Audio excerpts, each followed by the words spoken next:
The highest draft in Quinnipiac men's ice hockey history. Can women's ice hockey stay in the national spotlight? And will women's basketball team have won the MAC tournament last year? All that and much more on Bobcat Breakdown.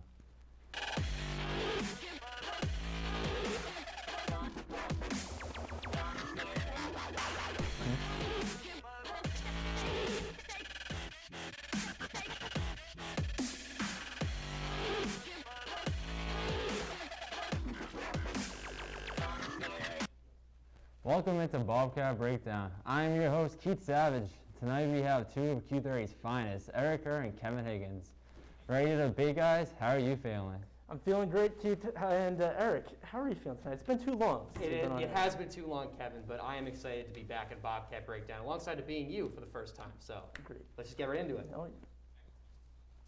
All right, so let's get started. This past Wednesday, Quinnipiac first-year Ty Smilanic was drafted 74 to the Florida Panthers, making him the highest-drafted Quinnipiac men's ice hockey player in program history. Let's hear what head coach Rand Pecknold had to say about his top prospect.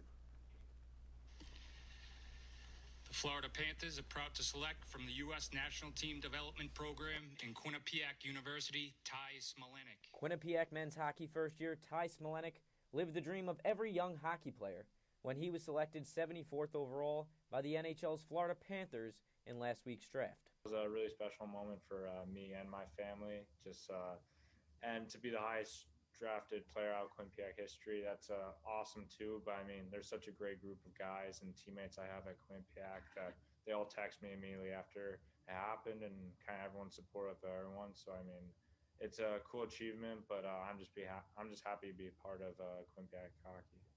Being drafted is just the first of many goals Ty hopes to achieve in his young hockey career. When you start playing hockey, that's the end goal, but it didn't really hit me that was a possibility, except for the past few years. So I mean, now that it's happened, it's cool to be drafted, but it doesn't stop here. I mean, I haven't played an NHL game yet. I haven't even put on the jersey yet. So I mean, it's a cool moment I'm going to enjoy right now, but there's a lot of work to be done. The next chapter of Ty's goals will begin later on this year as he suits up for the Bobcats. Came out to Quinnipiac, I visited, and just fell in love with the players they have here, the culture, the coaches. So I mean, and I love the idea that hockey's the number one thing on campus, and that's really cool to me. I could have gone to the Michigan where maybe hockey's third, fourth on the order. So I mean, to come here and join a rich history of hockey and hopefully bring the first national championship back to Quinnipiac. Ty will be joined by some pretty elite company as Quinnipiac hockey looks to make its way back to the Frozen Four for the first time since 2017. It's been really impressive because I think he's handled it really well. You know, I think he came in, our older guys are like, oh, you know, what? Here's, you know, this national team kid, and, you know, he's going to get drafted and da-da-da. But he's been great. You know, he acts like any other freshman. You know, he has not just legitimate NHL speed, but like elite NHL speed. I think that's, you know, that's his biggest trait. I mean, he had a great summer. He's matured. He looks great. You know, he needs to work on some aspects of his game, and as every 18-year-old does, you know, and that's what we're good at. We'll round him out a little bit, get him to be a 200-foot player, but I think he's, again, got high character. He wants to do it, and that's the biggest thing. You know, whether it was Matt Pecker or Connor Jones, any of that, those kids wanted to be, you know, really good all-around players and kill penalties and, you know, win face-offs and be good at everything. He's So Eric and Kevin, how do you think Smilanic will fit into the offense this season? Kevin, would you like to start first? Yeah, thank you so much, Eric. And look, obviously the highest drafted player in the history of a program is going to have some pretty significant expectations, especially before he even plays a college game. But I have no reason to believe that Ty Smilanic will not surpass that expectations. Firstly, terrifying that a kid born in 2002 is already going to make it just absolutely terrifying. But here's the stats, and you'll excuse me as I look down because they are that electric. 60 points in just 37 games with his minor team, the Colorado Thunderbirds, and then as a 16-year-old, 38 points in 54 games on the U.S. National Under-17 team. Ty Smilanic's a beast. Last year, a couple of injuries and some tough luck hampered him. He had mono, he had a sprained ankle, and a broken hand. To me, that's all freakish stuff that you can't even really fix. It's just a matter of playing more and being healthy And it scares me how much I sound like Rand Pecknold when I say this, because he doesn't just light up the scoreboard, he brings energy and buys in on both ends of the ice. As Rand just said, I have it in my notes, he's a 200-foot player. Rand talked about the speed. This guy is faster and will be faster than every other skater on the ice. He's lanky, he's strong, and he is fast. And he will completely buy into both ends of the ice, and I think he'll be great. Yeah, I definitely agree with you, Kevin. I think the high expectations are definitely there, as you mentioned. He has that elite NHL type speed that Rand Pecknold did mention. But one of the big concerns with me is that he's going to have to get over that hump being an 18-year-old player coming into playing at college level hockey. He has that experience at the USA development team level, so he'll look to use that and adjust that to his advantage. But another thing, too, that is a little bit concerning about Smilanic is the reason why he dropped in the draft, right? Because of injury concerns. And, you know, we see the record of that. He had mono, high ankle sprain, broken finger. And I think because of that, his stats may have went down in his USA team play. When you look at his USA 17 hockey team season to his USA 18 hockey team season. 38 total points in that 17 season. That number dropped down to just 22 points. Now, granted, they did play less games because of a COVID-19 environment, canceling that season early. But you know, I actually did some numbers here, did a little bit of math, and he still would have had less goals and less points even if they had a full season. What I will say is this, and this is a very common thing for all athletes. So many will speak on how different it is when you're playing and you're also rehabbing, and after a season of being, or an off season rather, of being fully healthy. And when you're fully healthy for an off season, now you don't have to maybe do a couple of box high jump drills or stuff like that to rehab. Now you can just focus on your game. Exactly. So, yeah. and I agree with you that that's why he dropped, because of those injuries. I just think that the injuries are gonna, you know, slow him down to start. I still have high expectations for him. I think he's gonna be a great player, but at the end of the day, it might be a little slower than people are anticipating. All right. While the Bobcats added Smilanic, junior forward William Falstrom decided to leave Hamden and sign a professional contract in Sweden. Last season, Falstrom was a crucial part of the offense and had 16 assists for the Bobcats. So guys, who do you think takes over his role as the facilitator on offense? So for me, Kevin, I'm going to have to go with Ethan Lay on this one. Granted, he did have more goals than assists, which takes away from the ability of being a facilitator on the offensive end in terms of hockey last season. But before he came to Quinnipiac, he was more of a facilitator anyway. By the numbers, he played in Canadian Juniors League in the 2018-19 and 2017-18 season. He had both seasons more assists in both of those outings for him. 15 goals and 27 assists in 2018, and then 2017 season, 10 goals and 21 assists, including back to that 2018-19 season where he had 2 goals and 6 assists in the playoffs. The point is that Pecknold, we know his track record, he can adjust guys to fit any sort of role or system that he wants them to buy into what they're trying to do with his culture, in his own words there. So with that being the case, if you can adjust him to have that kind of style where he's going back to his roots back in his high school days, to be that facilitator for him, I don't see why Ethan Lay, who has that experience as playing with the team last year as a first year, now coming into his second year, I don't see why he can't do it. Well, first of all, before I disagree with you, I just want you to know that I think that was a really good pick, seriously. Okay. But I think the main facilitator of the offense is still here, and he hasn't left. His name is Odin Tufto. This is a guy that has led the team in assists and points every year since he has stepped on campus. I mean, when he was a freshman, there were some other guys that are probably higher above him on the depth chart to start, and some big name guys. You look at a Chase Prisky even, and he outscored a Chase Prisky. He outscored a Tanner McMaster, and he has done nothing but grow since. ECAC all-second team, ECAC hockey, I know they'd like me to say, all-second team last year. I love the Lay pick. Pierre Deliberatore had the most assists out of any returning player last year not named Tufto, so maybe you look at him or Nathan DeYoung or Wyatt Bongiovanni, all guys that were at or near double-digit assist totals for last year. But let's be honest, the main facilitator has been, is now, and will be Odin Tufto. Yeah, I think in terms of Tufto being the main facilitator, definitely agree with you. He definitely has more experience than Ethan Lay, but in terms of filling Falstrom's role as kind of the facilitator in the third line, I think you'd probably have to give that to Ethan Lay. But I definitely agree with your take, though. No shade against that. I think two really good takes here. Yeah. It's real nice. Great discussion so far. Love to see it. Yeah. Moving on to women's hockey, the Bobcats graduated an impressive senior class last season, including blue liners Kenzie Prater and Katie Tabin. and standout goaltender Abby Ives. So Eric, what can we expect from this team defensively after losing these key seniors? Well, I think the main answer they're going to try to replace is Abby Ives, one of the greatest goaltenders in Quinnipiac women's hockey history, and had a great career season last year. And obviously with the goalie, who stops the pucks from going to the net, Kevin?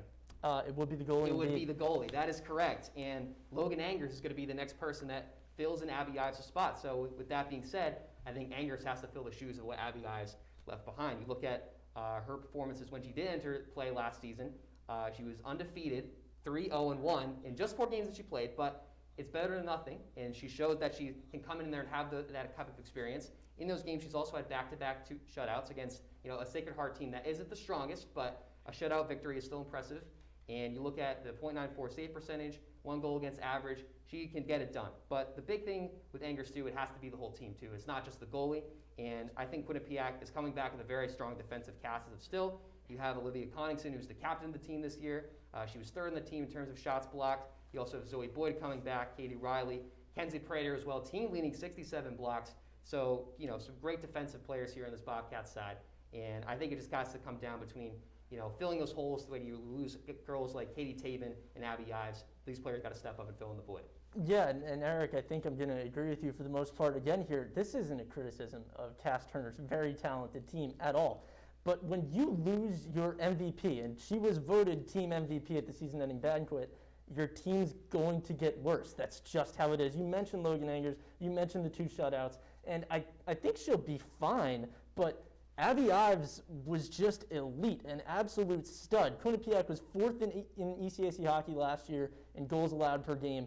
But as we mentioned already, that in large part revolves around a team .928 save percentage, and Abby Ives played almost every single game. And I think as Keith mentioned, Katie Tabin is gone, Kenzie Prater is gone, Allison Rothke is also gone. So the young ladies that you mentioned have to step up, the Boyds, the Rileys, and Koenigson. And I do think that this year they will take that step up, but it's really unrealistic to expect that defense to be the same or better without Abby Ives.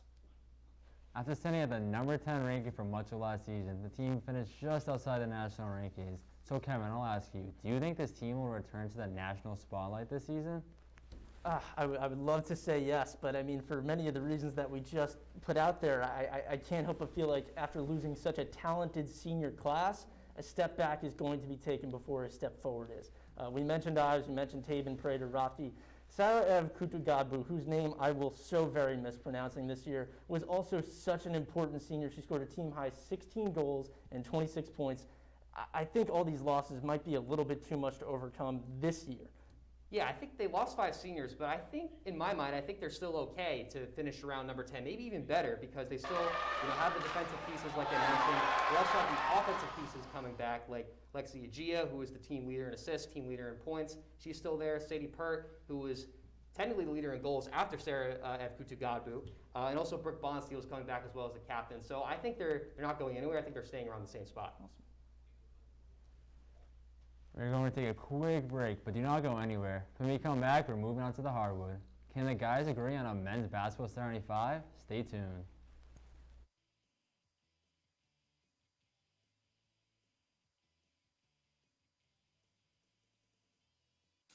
One in 3 adults has pre-diabetes. 1 in 3. That means it could be you, your favorite brother, your other brother, you, your football buddy, your football buddy, you, the boss's boss. If 1 in 3 adults has pre-diabetes, that means it could be you, your barber, your barber's barber. Nice work. Thanks. You, your plumber, Breathe right into your foot. your plumber's masseuse. Yes. You, your dog walker, On your left. your cat jogger. Or you, your co-pilot, your co-pilot's co-pilot. While 1 in 3 adults has prediabetes, with early diagnosis, prediabetes can be reversed. Take the risk test at doihaveprediabetes.org to know where you stand.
Welcome back. Thanks for staying with us.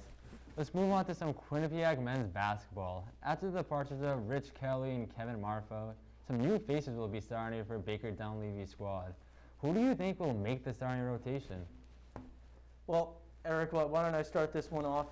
Thank you for your Go courtesy. But this is a lot different than what we probably expected about 6 months ago, right? Rich Kelly, Kevin Marfo, both transferring to big-name programs, which leads to obvious depth holes for this team. At point guard, though, I have Savion Lewis slotting in to replace Rich Kelly, so to speak, even though those are some pretty big shoes to fill. We haven't seen as much of Savion as we would have liked. He redshirted. He was injured last year, but he did average 6.5, 2, and 2 in just 8 games as a redshirt freshman. To me, he has the highest upside on this team. He's Mr. New York Mr. Basketball for a reason. I can't see a healthy Savion Lewis not being the starting point guard for this team. At shooting guard, I have Tyrese Williams. He and Savion might switch up time to time in terms of primary ball handling, but I like Williams a little bit better as a scorer. He averaged about 9 points a game last year, which was third on the team in scoring, 9.9 to be exact. Second in rebounding, tied for the team lead in assists.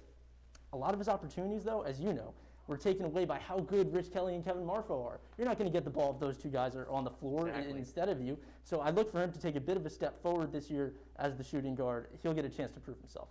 At small forward, the big Aussie, Jacob Bergoni. I think we are finally going to see. Jacob Bergoni. So here we go. I think we're going to see a much more efficient Jacob Bergoni at small forward this year.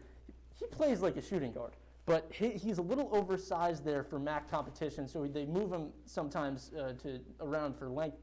But the past year or so, we saw him playing anywhere from shooting guard to power forward, or even times where there wasn't even a center on the floor. He would just be the tallest guy. That's not his strong suit. His strong suit is not necessarily the rebounding in the physical game, and that could be why we've seen career lows in points per game, field goal attempts, and field goal percentage last season. I think by just allowing him to just score, that's going to be the best thing for him to work on his own game, because he's such a talented scorer, probably the best shooter on this team. And I think if Baker Dunleavy puts him at small forward, he can focus on that instead. So, power forward, we got the new guy, Elias King. I think this is just what Baker Dunleavy needs. We got a junior college or a community college transfer.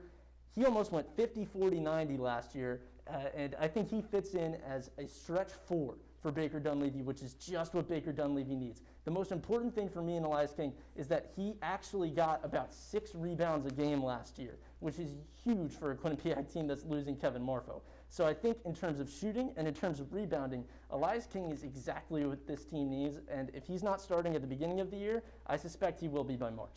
And then at center, we have the big man, Seth Pinckney. Gotta put him there. Where else is he going to go? He's a monster. He didn't get to play too much last year with obviously dominant Kevin Marfo taking up a lot of his minutes. He averaged about 3 points and 3 rebounds a game. Despite only playing 11 minutes a game, he was third in the MAC in block shots. I think if he can maybe improve his scoring touch this year, he's already so elite in terms of rebounding and in terms of defense, he might even be able to stack up to what Kevin Marfo did one day.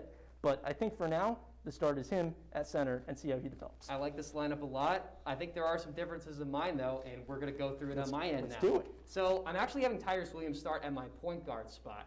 And the reason being is because, as you mentioned, alongside Kelly, he played more of the combo guard kind of role, where Kelly was getting more of the main ball handling touches on that side. So with that being said, I think it's his time to shine, his time to take role as the point guard for this team. He's shown that he can score and pass at the same time. So I think it makes more than enough sense to put Tyrese Williams in the point guard spot. For the 2 spot, I'm going with Matt Belanc here. Now, Matt Belanc is a guy that can, score in a variety of ways. He can not only shoot the ball, but we also know the crazy athleticism that he's able to pull off with his warm-up time dunks. So I think Matt Belanc, just being an all-around scorer, is a great spot for that 2 spot. For my number 3, I'm going with Brandon McGuire at that 3 spot because, he's a 3 that can kind of do it all as well. He can not only, score for his team, he only has long arms and a really good size at 6'7", where he can defend other players on the opposing teams, but he also is a great passer for his guy his size. And I think fitting in perfectly to that Dunleavy type of system where they're passing the ball around a lot, getting open shots from the perimeter, I think McGuire fits in there perfectly.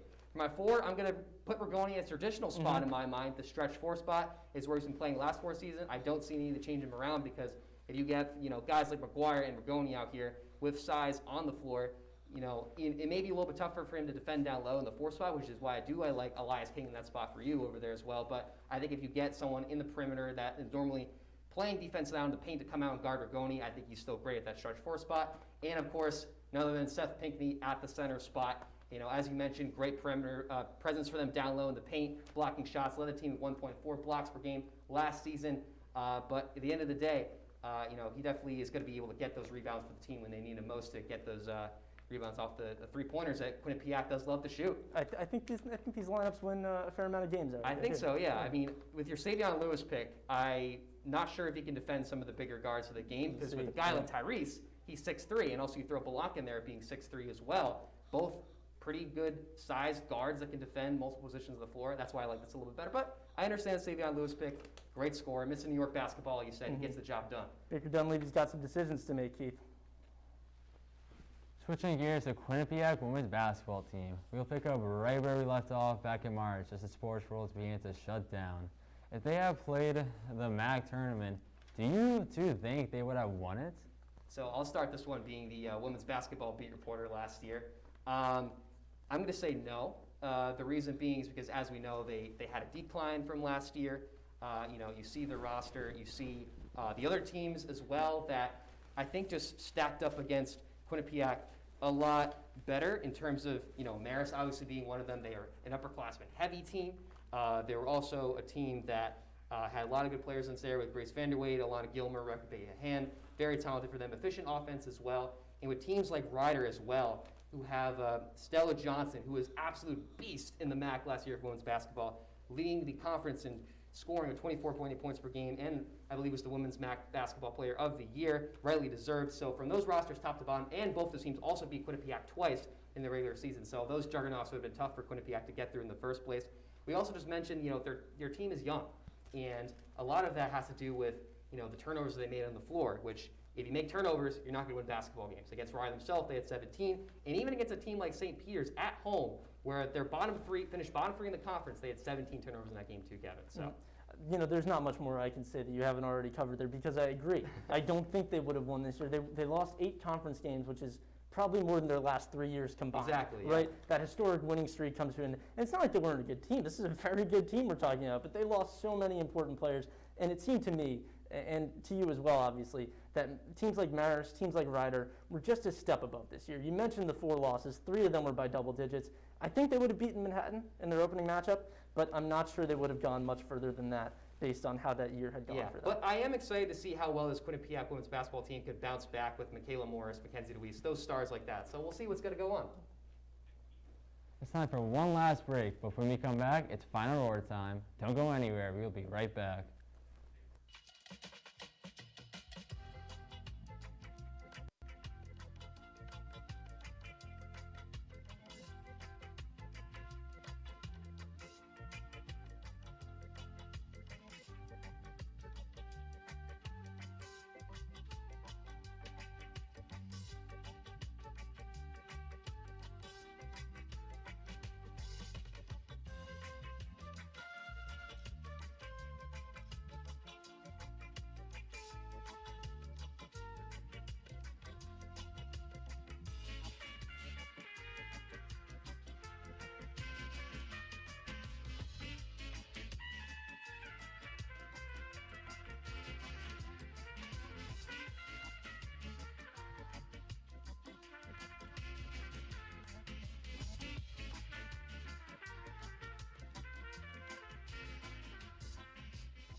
Hey, let's check out this park.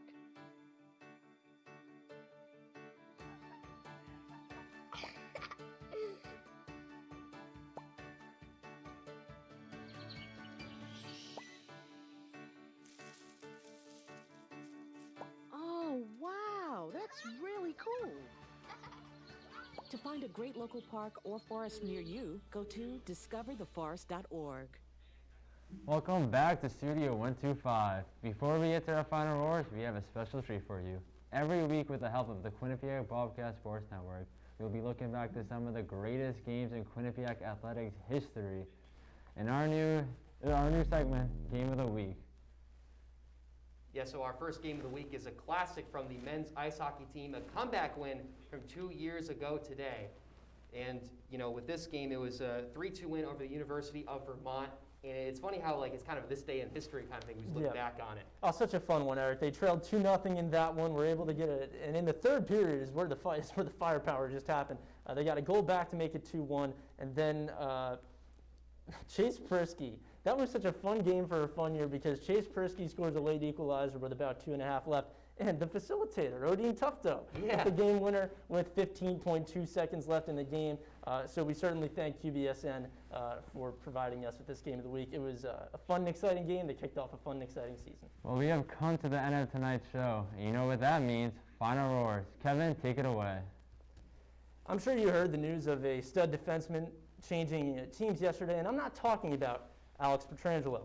Devon Taves was moved from the New York Islanders to the Colorado Avalanche for a pair of second-round picks.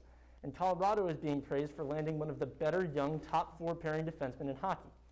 With Connor Clifton already in Boston and the aforementioned Ty Smilanic being drafted by the Panthers, it looks as though Quinnipiac hockey is finally making the NHL breakthrough we all hoped for. And it's Taves who has become perhaps the most important of this group. Thanks to his emergence, prospects will look at Hamden a little closer when they choose schools. Scouts will hold Quinnipiac players in a little bit of a higher regard, and the NHL will soon be littered with Bobcats here and there. So a big thank you to Devon Taves for his hard work in representing this school and Quinnipiac community while playing at the highest level.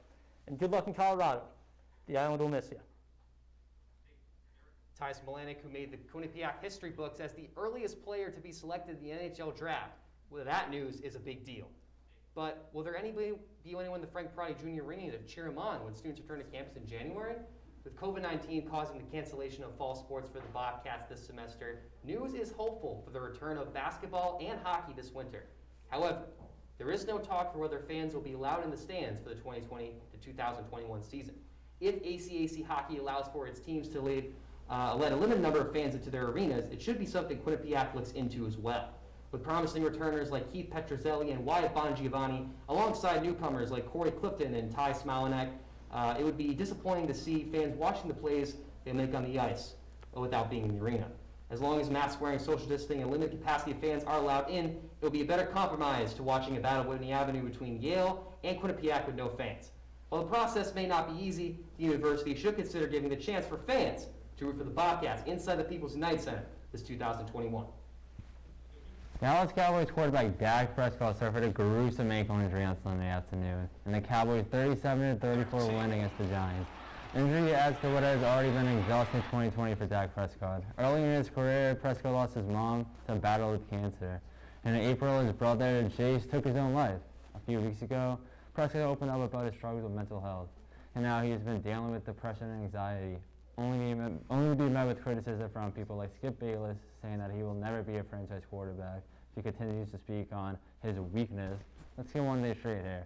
Dak Prescott is not weak, but an inspiration to me and countless others who recognize how brave you have to be to speak up and admit that you're not okay. From day one, Dak has been overlooked both on and off the field. And as he heads into free agency with his future uncertain, there's one thing I know for sure. Dak Prescott's strength should not be measured solely from his arm. Well, that is all the time we have for this week. Be sure to check us out on our website at q30tv.com, on our social, new Q30 app from all of our crew behind the scenes, Kevin, Eric, and I. Thanks for watching and have a great night.